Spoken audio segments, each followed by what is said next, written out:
It was hot, boiling hot that night. I wanted to grab a beer and turn in early. So what happens? I get my beer, but with it comes a gunshot, a beautiful woman in trouble, and murder. From the pen of Raymond Chandler, outstanding author of crime mysteries, CBS presents his most famous character, brought to you now in The Adventures of Philip Marlowe.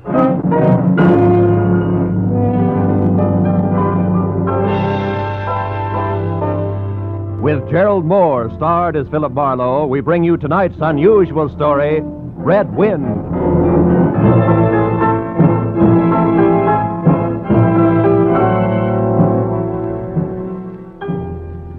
There was a rough desert wind blowing into Los Angeles that evening. It was one of those hot, dry Santa Anas that come down through the mountain passes and curl your hair and make your nerves jump and your skin itch. On nights like that, every booze party ends in a fight, and meek little housewives feel the edge of a carving knife and study their husbands' necks. Anything can happen when the Santa Ana blows in from the desert. I closed up my office early. I got tired of reading Philip Marlowe, private investigator, backwards on the ground glass of my office door. So I locked up and decided a nice cold beer would taste good before I went up to my apartment. Fill her up again, Mr. Marlin? Marlowe. Marlin. Yeah, Marlin's a fish. Yeah, I know. Marlin's also the name of a lady on the radio. Marlin, Mary, the story of. Yeah, my wife listens to it. Yeah, good for her. Hey. Hey, you bartender. Another rye. Yeah, that drunk again. What do you expect in this business? Autograph hounds? Make it sappy. You hear? Be right with you, sport. Gotta draw this man a beer. Crying out loud, these stumblebums. Hey, Bud. You got another customer, Bacchus? Hey, Bud, you seen a lady in here lately? A lady? Tall, good-looking, brown hair, a print bolero jacket, and a blue silk dress. No, sir. No, sir. Nobody like that, Spinian. All right, straight scotch, fast. Yes, sir. Yes, sir. As the man drank, I noticed the drunk was grinning at him. And then, without changing his grin, the drunk swept a gun from somewhere so fast it was just a blur coming out. Made a couple of hard snaps and a little smoke. Very little. You other guys, don't move. So long, Waldo. Don't move, you two. Poor Waldo. I bet I made his nose bleed. So long, boys. Drink up. Get on the phone, kid. I'll get his license number. Holy smoke. Too late. He drove away in the dead guy's car. Maybe he ain't dead. No, he's dead, all right. Oh. That guy was using a .22 target pistol. Yeah. When they use that kind of gun, they don't make mistakes. Where's your phone? This is for the police.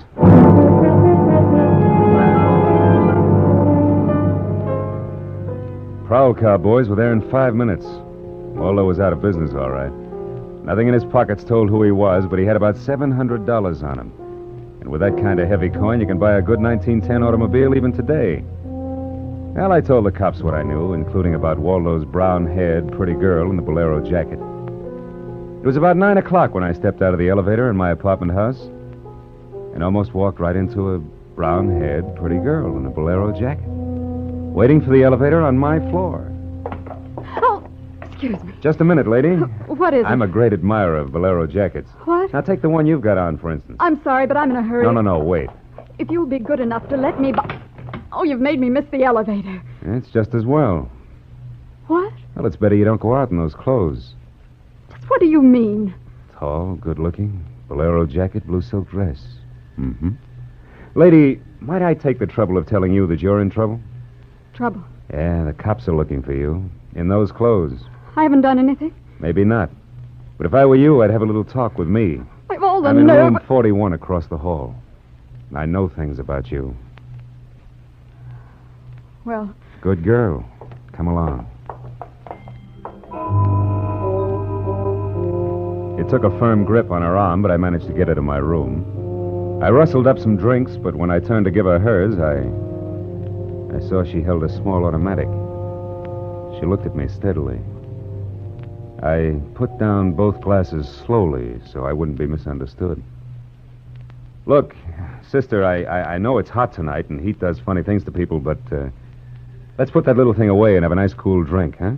Don't move. Oh, I'm strictly frozen in my tracks. Stay that way. Okay. But wouldn't you like to know that I'm a private detective? Private detective? Yeah, I can prove it if you'll let me. Yeah, that's better. Yeah, I don't like those things pointed at me. I'll have that drink. Oh, good. I don't often give good liquor away like this. I can't afford it. Why are they after me? Well, a man was just shot in a bar down the street. Before he got it, he'd been asking about a tall, pretty girl with a bolero jacket. What did he look like? This man. Oh, he was tall, about 5'11". Slim, dark brown eyes with a lot of glitter. Dark suit, white handkerchief in the breast pocket. And he must have seen you early at night to know how you were dressed. Am I getting anywhere? He used to be my chauffeur. You had an appointment with him, didn't you? I- He asked for you, didn't he? Yes, I had an appointment with him. He'd stolen something from me when he left 3 days ago. I was going to buy it back from him. Why didn't you tell the police? I couldn't tell him. It was valuable, wasn't it? Valuable enough for Waldo to steal. $15,000. Peanuts. But it wasn't the value. You see, it meant something to me. The man I loved gave it to me. And now he's dead. He was shot down over Germany. Now go back and tell my husband that.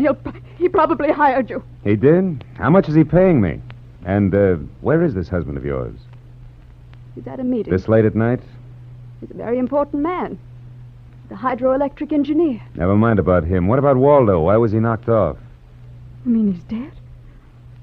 Waldo is dead? Yes, sister, he's dead, very dead. Screaming won't bring him back. I'm not going to scream. Who would that be? There's a dressing room behind the door. Hide there. Take your glass with you. All right, all right.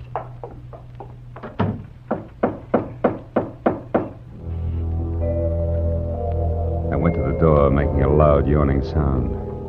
Foolishly, I didn't have my gun. That was a mistake. Because when I opened the door, the guy on the other side certainly had one. A .22 target automatic that had already killed one man that night. And I knew the bald head, the flat, shiny eyes, and the face like a poisonous lizard. Baldy put the muzzle of his gun lightly against my throat. I backed into the room, and Baldy kicked the door shut. You alone? Look for yourself. I'm asking, not looking. I'm alone. You and that dumb bartender saw me dust off Waldo. What did Waldo do to you? Who's asking? Just making conversation.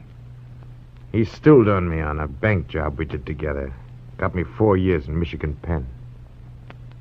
How is he? Dead. Well, I'm still good. Drunk or sober. Tell me why I came here, pal. You heard the barkeep and me talking. I told him my name and where I lived. Oh, that's how, pal. I said why. Skip it. The hangman won't ask you to guess why he's there. You're pretty tough at that, ain't you, pal?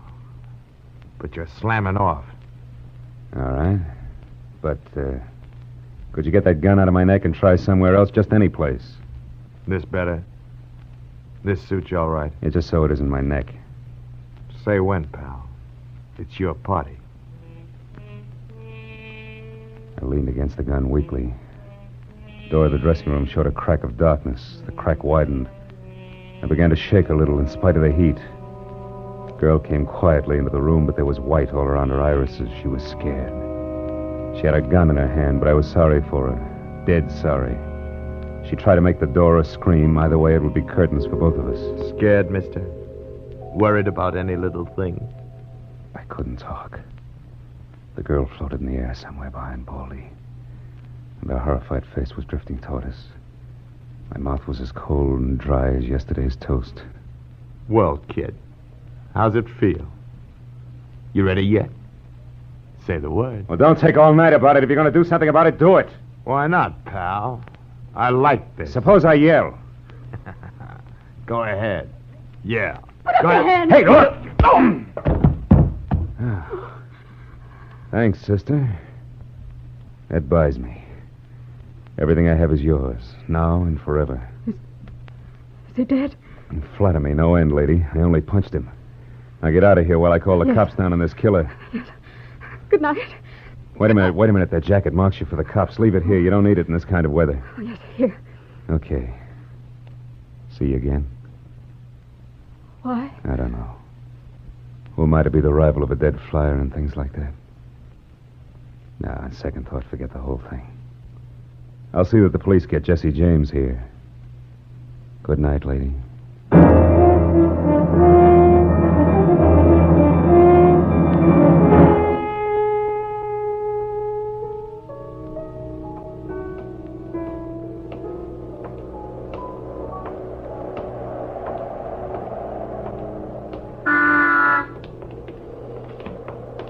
Yeah?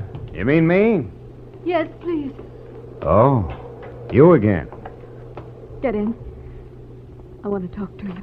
You want to know what happened at headquarters? Yes. I went down to headquarters with the law and gave them the story. I left you out of it. Oh, thanks. Yeah, you saved my life. So no one knows anything about you. Incidentally, neither do I.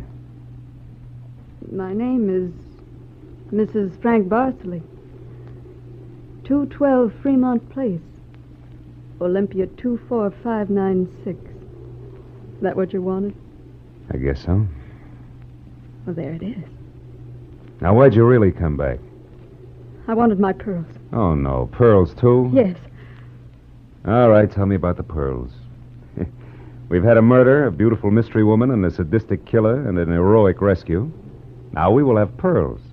I was to buy them back from the man called Waldo. Well, I saw everything that came out of his pockets. There weren't any pearls. Could they be hidden in his apartment? It's possible. Waldo lived on the same floor you do, in this apartment house. And why didn't I know him, at least by sight? Well, he just moved in last week. He managed to get a sublet. Sort of amateur magician on the side, huh? It's, getting rather late. Yeah. What about your husband this hot, mysterious night? He's still at his meeting. Good. Why did you say that?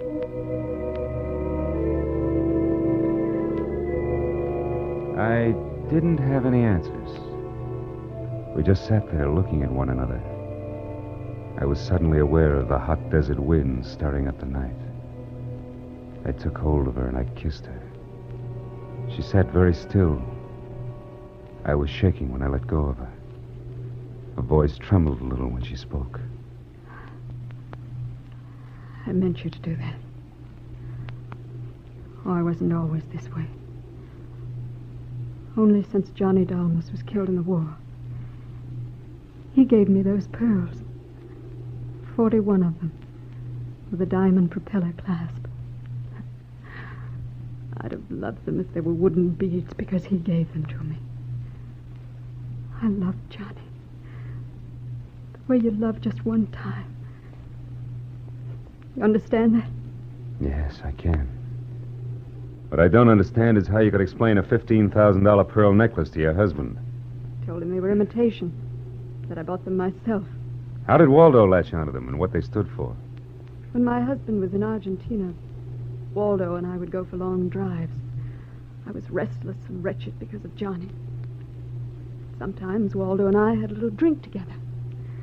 But that was all. But you confided in Waldo about those pearls. Yes. And when your husband came back, Waldo stole the pearls and offered to sell them back to you. He'd tell Papa. Oh, I was a fool. And now you think the pearls are upstairs in Waldo's apartment. I suppose it's a lot to ask. I've been paid. I'll go look. Wait here.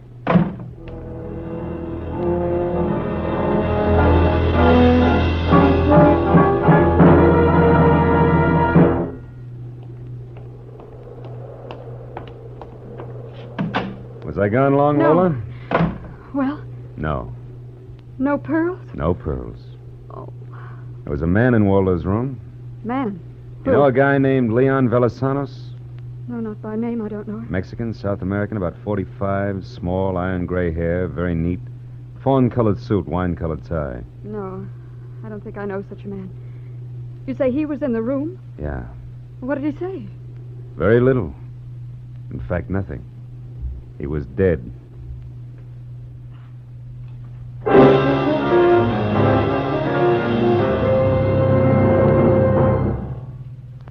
You are listening to The Adventures of Philip Marlowe, created by one of America's most outstanding writers of crime and mystery fiction, Raymond Chandler. Our story for today, The Red Wind, continues in just a moment. And now, back to The Adventures of Philip Marlowe. With Gerald Mohr as our star, we continue today's adventure.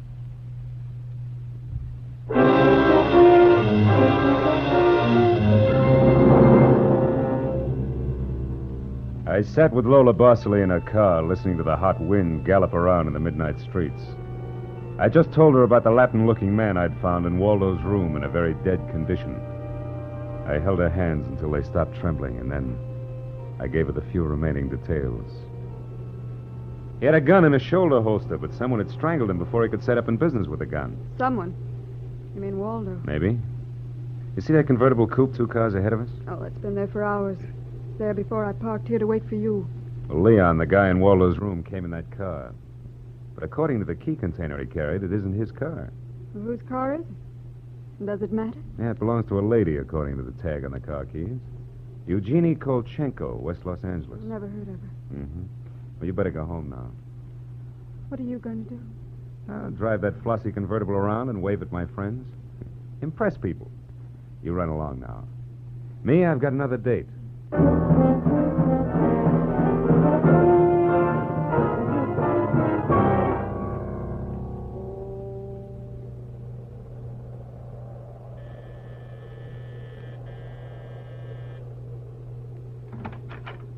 Yes?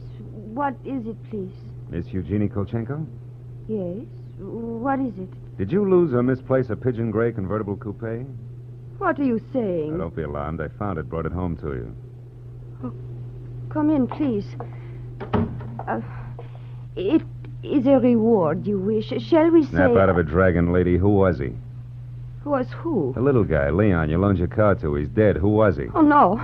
No. Eugenie, Darling, come here, please.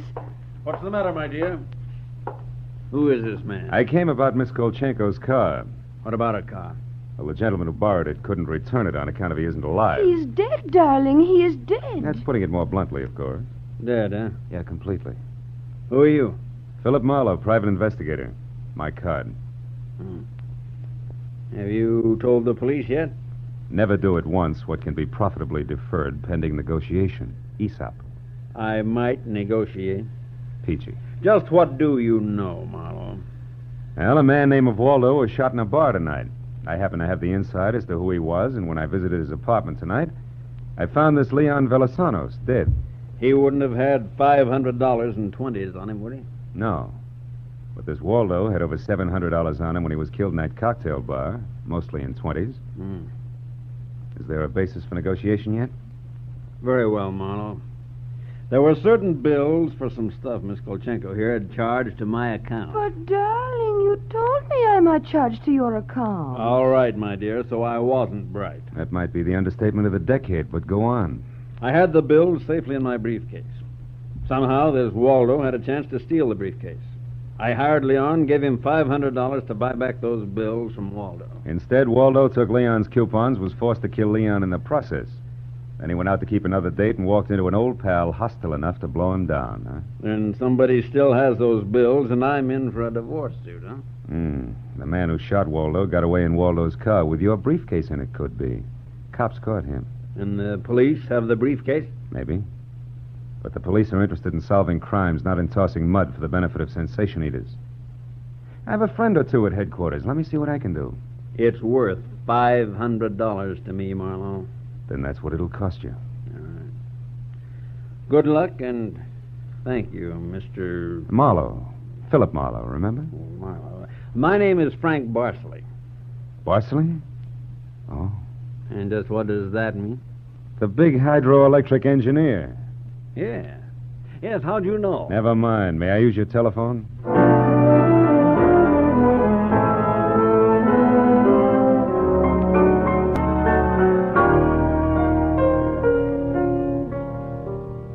Someday I must tell you about Ibarra. Now he's a salt-of-the-earth Ibarra, detective lieutenant over at Central Homicide. Well, I phoned Ibarra from Miss Kolchenko's house and told him where he could find a well-dressed cadaver named Leon, and furnished a few small details. I gave Ibarra time to check my tip, and then I went down to see the good lieutenant and told him why I'd been up in Waldo's room, only to find Leon instead of a certain lady's string of pearls. Pearls, eh? Yeah, I thought Waldo might have had them up there. Whose pearls were they? The ladies? Go on. Or they might have been in Waldo's car that Waldo's killer drove away in. Yeah, What? Yeah. they might have. Yeah. Also a batch of bills charged to the account of a certain Frank Barsley. Yeah.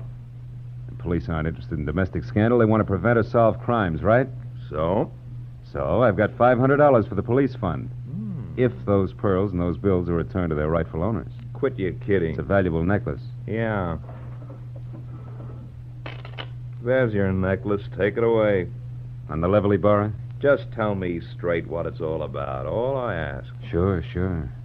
Well, you see, this Waldo was blackmailing a wife with the pearls and her husband with the bills. Bosley, that's the guy's name, sent Leon to get the bills from Waldo. Waldo killed him and then stepped out and got nailed by that guy in the bar he'd stool pigeoned against once. Well, if Bosley's name stays out of the papers, I get $500. It goes to the police fund. Thanks. We'll keep 'em out.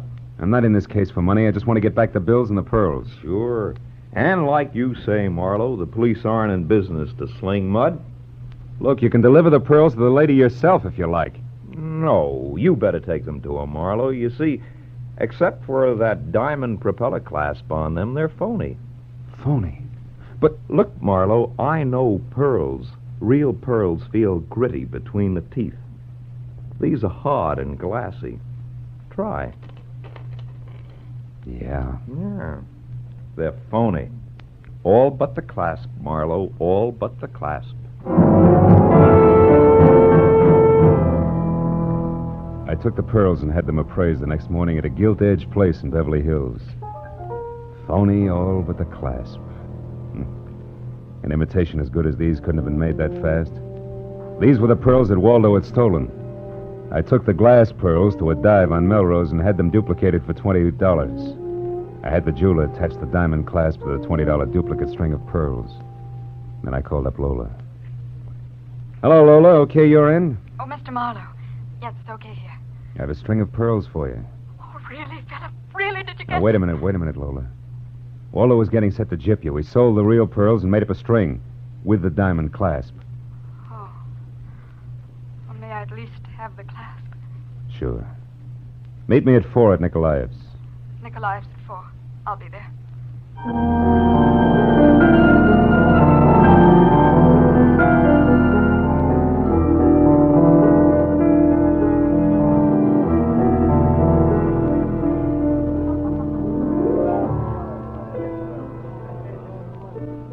Hey, yeah, Lola.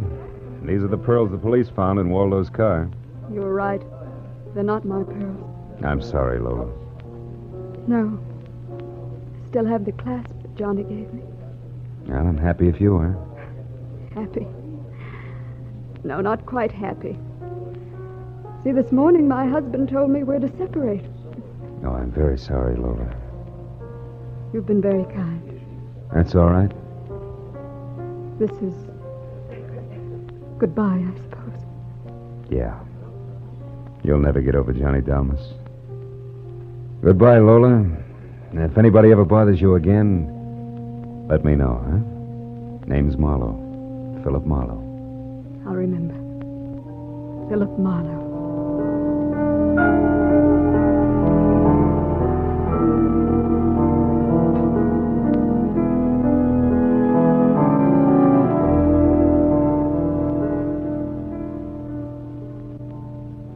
I drove almost to Malibu. And then I parked. And then I walked. Way out on a rock cliff, jutting into the Pacific Ocean. And then I reached into my pocket and dug out the string of bohemian glass pearls that Lieutenant Ibarra had found in Waldo's car.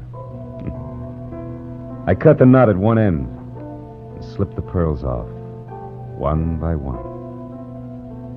One by one, I flipped them into the water. Should have seen the gulls swoop down on them. Then they flapped up again, screaming indignantly. Phony pearls. They'd fooled Waldo and Lola Barsley, but they couldn't fool a seagull. I said aloud, to the memory of Johnny Dalmas, just another four-flusher.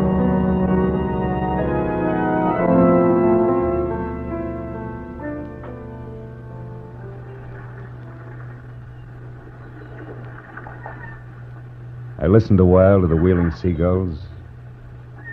All at once, I realized that the wind had died. The Santa Ana had blown itself out. The red wind was done. It was over. It was cool again.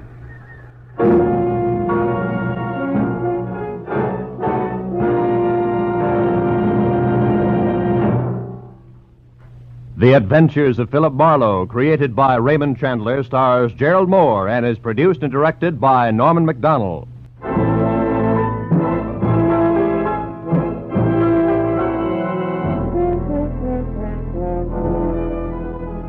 In tonight's story, Red Wind, Lola was played by Peggy Weber, and Barry Kroger was Baldy. Joan Banks played Eugenie Kolchenko. Jeff Corey was Lieutenant Ibarra. Parley Bear was Barsley. Lou Krugman was Waldo, and Wilms Herbert played the bartender. The special music was conceived and conducted by Ivan Ditmars.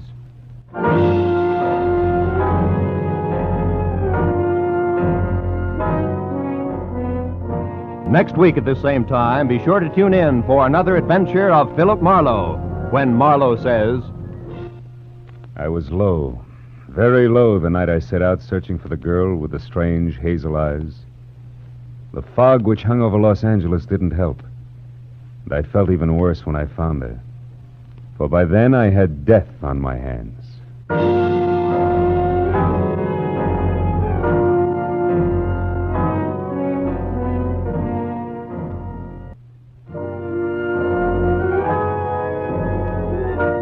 This is Roy Rowan speaking for CBS, the Columbia Broadcasting System.